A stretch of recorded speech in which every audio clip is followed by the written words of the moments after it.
What the fuck? What the fuck is this? That is not funny.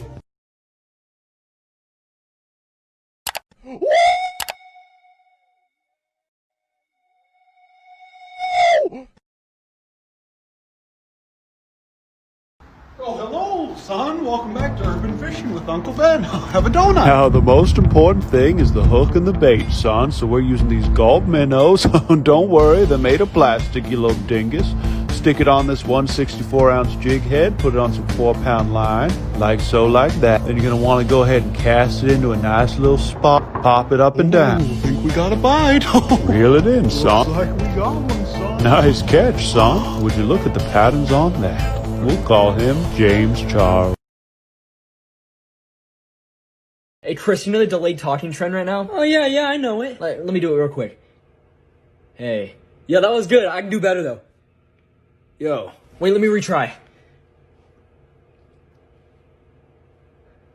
What did you say? How delayed is that? You know, I'm gonna just go. Bro, you eating that shit up. You can do it. Eat. Okay, class, does anyone know the answer to question 2? Anyone? Okay, since no one wants to answer, I'm going to just pick on someone. Okay. Antonio? Antonio! Yes? Where were you? I was here the whole time. My Wi-Fi was lagging. Okay then. What's the answer to number 2? 36? What? Antonio, this is English. Oh.